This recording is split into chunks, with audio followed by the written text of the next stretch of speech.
नमस्कार, VCN news के हिंदी समाचारों में आपका स्वागत है।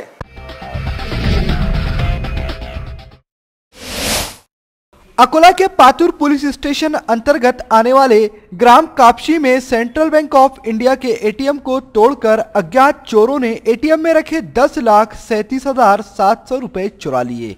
यह घटना 18 जनवरी की सुबह उजागर हुई। पुलिस सूत्रों से प्राप्त जानकारी के मुताबिक पातुर अकोला मार्ग पर स्थित ग्राम कापशी में सेंट्रल बैंक ऑफ इंडिया का एटीएम अज्ञात चोरों ने गैस कटर की मदद से काटकर उसमें रखे 10,37,700 रुपए उड़ा लिए।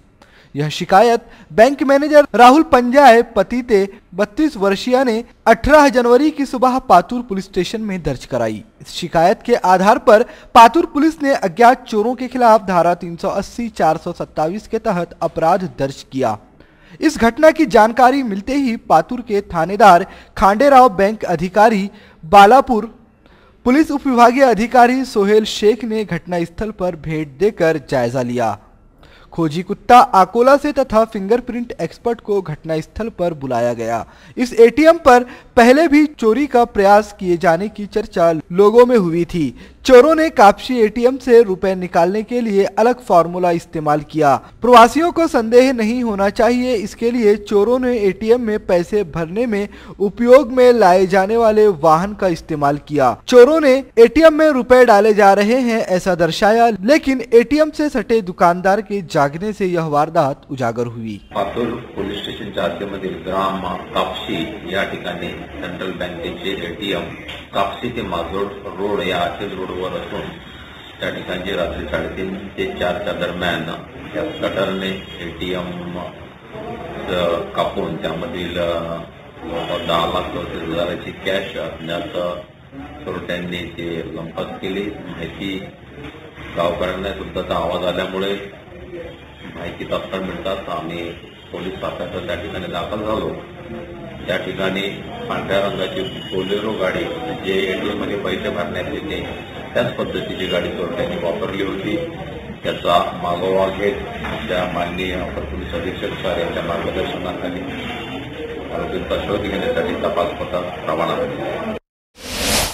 19 जनवरी को अमरावती महानगर पालिका की आम सभा की बैठक में सत्ता पक्ष और विपक्ष के सदस्यों ने जमकर हंगामा मचाया।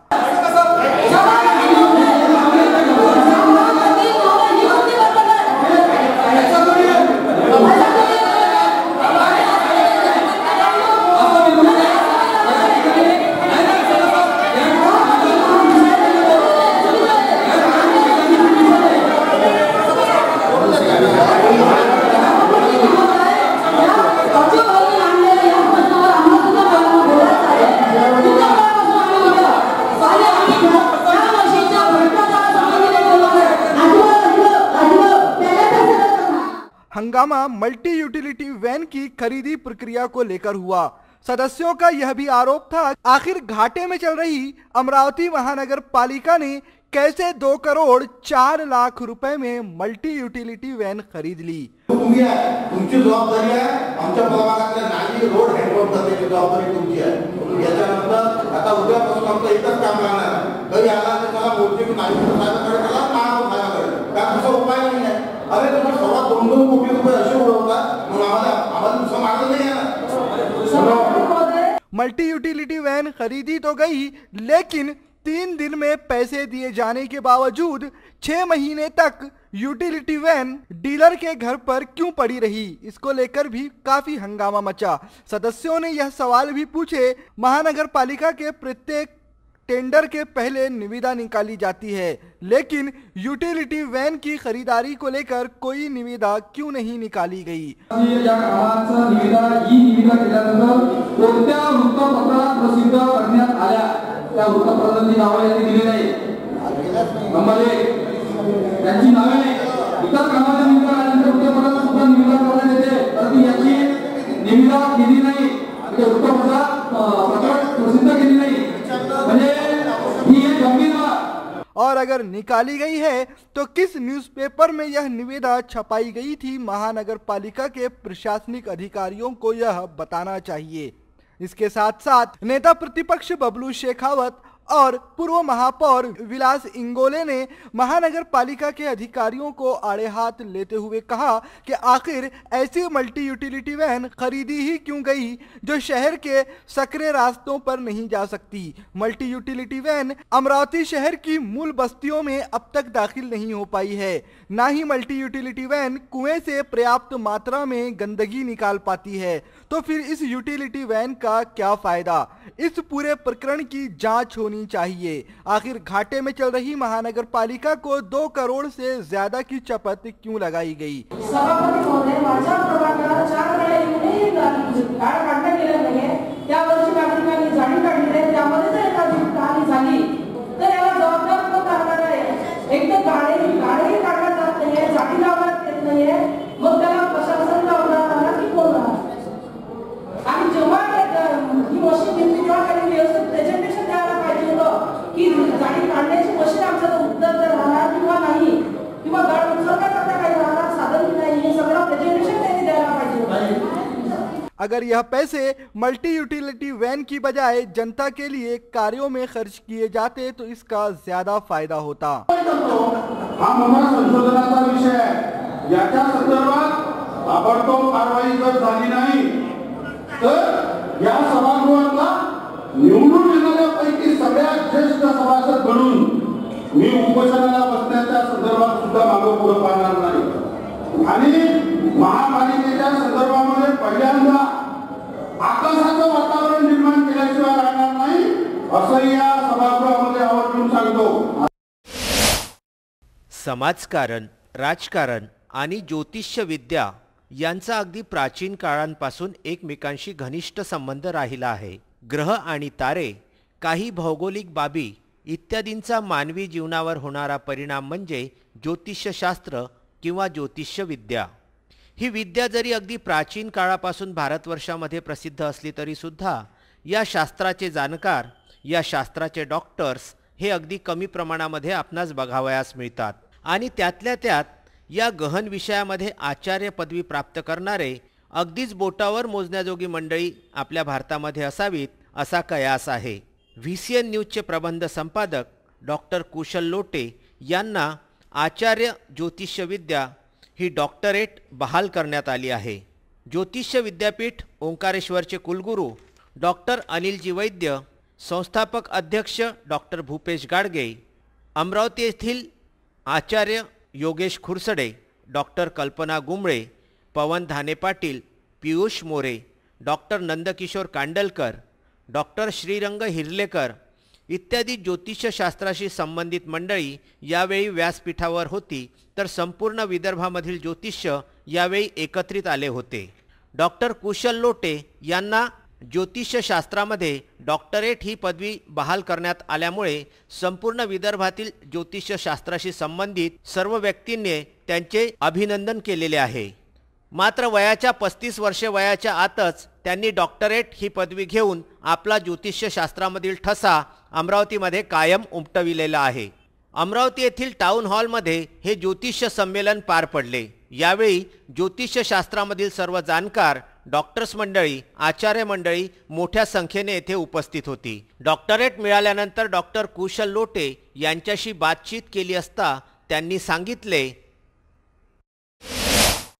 मुंबई उच्च न्यायालय में एक याचिकाकर्ता ने दावा किया है कि मेलघाट व अन्य आदिवासी क्षेत्रों में अप्रैल 2018 से लेकर अब तक कुपोषण से 500 से अधिक बालकों की मृत्यु हुई है और 150 से अधिक महिलाओं का गर्भपात हुआ है। याचिकाकर्ता ने शुक्रवार को कहा कि मेलघाट सहित सभी आदिवासी बहुल क्षेत्रों की कुपोषण की समस्या दूर करने के लिए उच्च न्यायालय समय समय पर आदेश देता रहा है, लेकिन ऐसा लगता है कि राज्य सरकार ने कोई ठोस कदम ही नहीं उठाए। इस पर मुख्य न्यायाधीश नरेश पाटिल व न्यायाधीश NM जामदार की खंडपीठ ने कहा कि बालकों की इस तरह से मृत्यु हो यह कोई भी सरकार नहीं चाहेगी। याचिकाकर्ता राजेंद्र वर्मा ने अदालत से कहा कि इस मामले में यह सरकार असंवेदनशील है। कुपोषण की समस्या दूर करने को लेकर राजनीतिक इच्छा शक्ति का अभाव है, इसलिए सरकार को बाल मृत्यु की दर कम करने के लिए आवश्यक उपाय करने के आदेश दिए जाएं। मेलघाट व अन्य आदिवासी क्षेत्रों के बच्चों को पोषक आहार मिले व उन्हें स्वास्थ्य सेवाएं मिले, इसके लिए कुछ सामाजिक कार्यकर्ताओं ने उच्च न्यायालय में जनहित याचिकाएं दाखिल की है। ये कार्यकर्ता पिछले 10 वर्षों से मेलघाट जैसे क्षेत्रों की कुपोषण की समस्या को दूर करने के लिए अदालती लड़ाई लड़ रहे हैं। याचिकाकर्ताओं ने कहा है कि अदालत ने समय समय पर आदेश दिए हैं, लेकिन राज्य सरकार ने कुछ नहीं किया। वहां के लोगों को उचित उपचार नहीं मिलता। 2 सुनवाई की तारीखों में लंबा अंतर हो तो डॉक्टर वहां नहीं रुकते। राज्य सरकार के पास मानव संसाधन और अन्य सभी सुविधाएं हैं, लेकिन लोगों तक पहुंचाने की इच्छा शक्ति नहीं है। मुंबई में किसी बच्चे की मौत हो तो सीबीआई जांच की मांग की जाती है, लेकिन हम वर्षों से बच्चों के लिए मूलभूत अधिकारों की लड़ाई लड़ रहे हैं। भाजपा किसान मोर्चा के अध्यक्ष वीरेंद्र सिंह ने दावा किया है कि मोदी सरकार आने वाले आम बजट में किसानों के पक्ष में बहुत बड़ी घोषणा करने जा रही है। उनके शब्द थे कि मोर्चे के निवेदन को प्रधानमंत्री ने स्वीकार किया है। निकट भविष्य में बहुत बड़ा फैसला किसानों के पक्ष में होने वाला है। आने वाले बजट में वह अवश्य ही दिखेगा। हम ऐसी योजना बना रहे हैं कि किसानों को भविष्य में कर्ज लेने की जरूरत न पड़े। किसान मोर्चा का राष्ट्रीय अधिवेशन 23 और 24 फरवरी को गोरखपुर में होगा। प्रधानमंत्री नरेंद्र मोदी उसका समापन करेंगे। देश भर से हजारों कार्यकर्ता वहां जुटेंगे और मोदी सरकार ने किसान, गांव व कृषि के विकास के लिए जो फैसले किए हैं उन्हें किसान संवाद के मार्फत हर खेत खलिहान तक पहुंचाने के लिए सभी निकल पड़ेंगे। शिक्षा और सरकारी नौकरियों में मराठा समुदाय को 16% आरक्षण देने के अपने फैसले पर मजबूती से कायम रहते हुए महाराष्ट्र सरकार ने मुंबई उच्च न्यायालय से कहा है कि इस आरक्षण का उद्देश्य समुदाय को सामाजिक एवं आर्थिक पिछड़ेपन से बाहर निकालना है। सरकार ने समुदाय के आरक्षण को चुनौती देने वाली याचिका के जवाब में 16 जनवरी को उच्च न्यायालय में अपना हलफनामा दायर किया। यह हलफनामा सरकार के प्रशासन विभाग के महासचिव शिवाजी डॉन ने दायर किया। हलफनामे में सरकार ने कहा कि उच्चतम न्यायालय द्वारा तय की गई 50% आरक्षण की अधिकतम सीमा सभी राज्यों पर लागू नहीं की जा सकती। महाराष्ट्र विधानमंडल ने 30 नवंबर 2018 को एक विधेयक पारित किया था, जिसमें मराठाओं को शिक्षा और सरकारी नौकरियों में 16% आरक्षण का प्रस्ताव था। सरकार ने मराठाओं को सामाजिक एवं शैक्षणिक रूप से पिछड़ा वर्ग घोषित किया है। हलफनामे में दावा किया गया है कि सामाजिक एवं शैक्षणिक रूप से पिछड़े वर्ग के सुजन मराठा समुदाय को इसमें शामिल करना तथा समुदाय को 16% आरक्षण का प्रावधान अत्यधिक या अनुपात से अधिक नहीं कहा जा सकता। राज्य में फिर से डांस बार खोले जाने का मार्ग हमवार करने वाले उच्चतम न्यायालय के आदेश के बाद प्रदेश सरकार इसे रोकने के लिए अध्यादेश लाने पर विचार कर रही है। महाराष्ट्र के वित्त मंत्री सुधीर मुनगंटीवार ने कहा कि राज्य के सांस्कृतिक ताने बाने की रक्षा करने के लिए राज्य सरकार डांस बारों को फिर से खोलने से रोकने के लिए अध्यादेश लाने पर विचार कर रही है। उन्होंने कहा, राज्य सरकार उच्चतम न्यायालय के फैसले का सम्मान करती है, लेकिन अपने रुख पर कायम है। डांस बार को खुलने नहीं दिया जा सकता। अगले सप्ताह राज्य मंत्रिमंडल की साप्ताहिक बैठक में इस मुद्दे पर विस्तार से चर्चा की जाएगी। उन्होंने कहा, जब हमें अदालत का आदेश मिल जाएगा तो हमारे वकील इसका अध्ययन करेंगे और उनकी सिफारिशों के आधार पर हम अगले 2 सप्ताह में एक अध्यादेश लाएंगे, जिसके तहत मौजूदा कानून में संशोधन और उसे मजबूत किया जाएगा। श्रद्धा फैमिली शॉपिंग में जाएंगे हम सभी, साड़ियों की नई डिजाइन देखो यहीं से लाएंगे। श्रद्धा फैमिली शॉपिंग में जाएंगे हम सभी, लेडीज जेंट्स बच्चों की हर फैशन लाएंगे सभी। फैशन के सफर में आप भी आगे ही आगे बढ़ते चलिए, क्योंकि बिजीलैंड का सबसे बड़ा आलीशान भव्य showroom Shraddha family shopping and mall, Busyland complex, Nandgaon Peth, Amravati.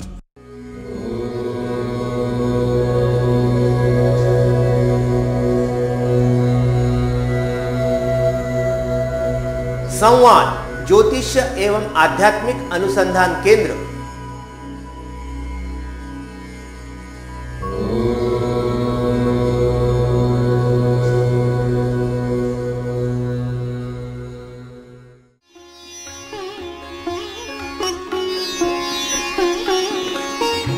समृद्ध जन्म कुंडली के अनुसार करें अपने व्यक्तित्व का निर्माण, अपने बच्चों की परवरिश करें उनकी जन्म कुंडली एवं ज्योतिष परामर्श के अनुसार। विस्तृत फलादेश के साथ जन्म कुंडली का नया स्वरूप, ग्रहों की शांति के विभिन्न उपाय। संवाद ज्योतिष एवं आध्यात्मिक अनुसंधान केंद्र, Ambadevi market, Ambadevi, Amravati.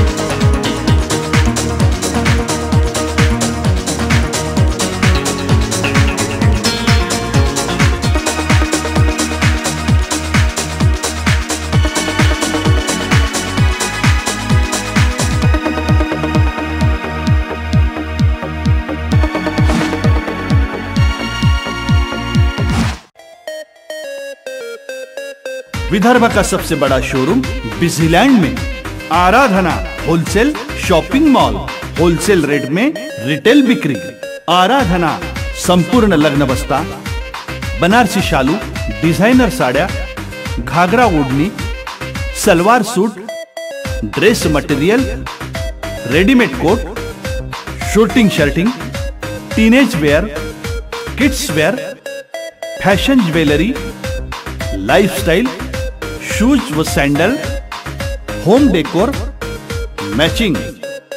Lane number L2, shop number 43 to 48, Busyland complex, Nandgaon Peth, Amravati. Aradhana wholesale shopping mall, wholesale rate में चिल्लर बिक्री। आराधना। अहो ऐकलत का? अगं काय झालं? अहो नळ गेलाय, पिण्याचं आणि वापरायचं एक थेंब पाणी नाही। अगं घाबरू नकोस, शिवनेरी बोरवेल आहे ना। हा घे फोन नंबर 9422155278 आणि 9021318383। अगदी थोड्या वेळात पाहून आपल्या दारात शिवनेरी बोरवेल, राजापेठ चौक, गत्रे मोटर्स जवळ, बडनेरा रोड, अमरावती। अति योग्य भावात मोटर फिटिंग सहित उपलब्ध शिवनेरी बोरवेल। महानुभाव पंथ के श्रद्धेय व कंवर नगर परिसर स्थित महानुभाव आश्रम के संचालक तथा अखिल भारतीय महानुभाव परिषद के पूर्व अध्यक्ष परम पूजनीय कविवर्य कुलश्रेष्ठ कांजरेकर बाबा का 18 जनवरी को लंबी बीमारी के बाद मुंबई में निधन हो गया था, जिसके बाद 19 जनवरी को स्थानीय कंवर नगर परिसर स्थित महानुभाव आश्रम से उनकी अंतिम यात्रा निकाली गई। पुरुष मंडळी आपण सर्वांनी याला थांबून घ्यावं। महिला मंडळीचं बोलणं होतं पाहिजे, महिला करते त्यानंतर पुरुष मंडळी थांबतात। ज्या भूमीमध्ये बाबांचा जन्म झाला, आदि मंडळी या ठिकाणी बाबांचं पूजन करतायत। इस अंतिम यात्रा में महानुभाव पंथियों सहित अन्य सभी समाजों का अपार जन समुदाय और दिवंगत कारंजेकर बाबा को सर्वधर्मीय, सर्वपक्षीय व सर्वदलीय श्रद्धांजलि अर्पित की गई।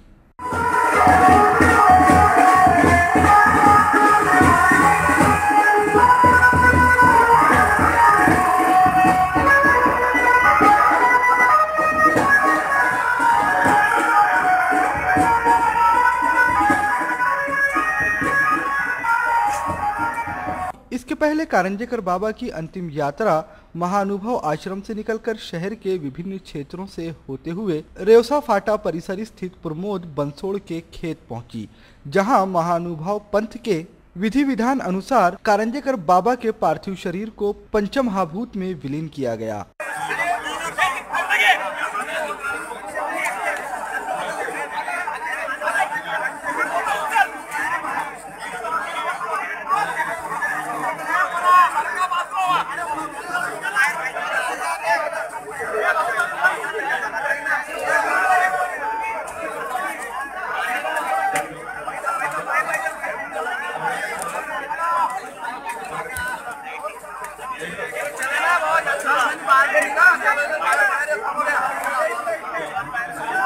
बाबा की अंतिम यात्रा में उनके भक्तों की भारी भीड़ नजर आई।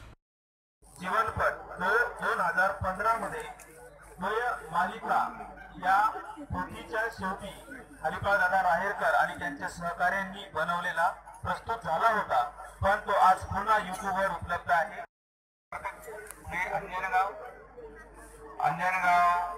श्रीकृष्णदास चिंतन सेवा मंडळ यांच्या वतीने हर कोई बाबा के देहांत के बाद यही कहता हुआ नजर आया कि बाबा के हमारे बीच से चले जाने पर सिर्फ एक शख्सियत का खात्मा नहीं बल्कि सौहार्द का एक चमकता हुआ सूरज अमरावती शहर वासियों से दूर हो गया।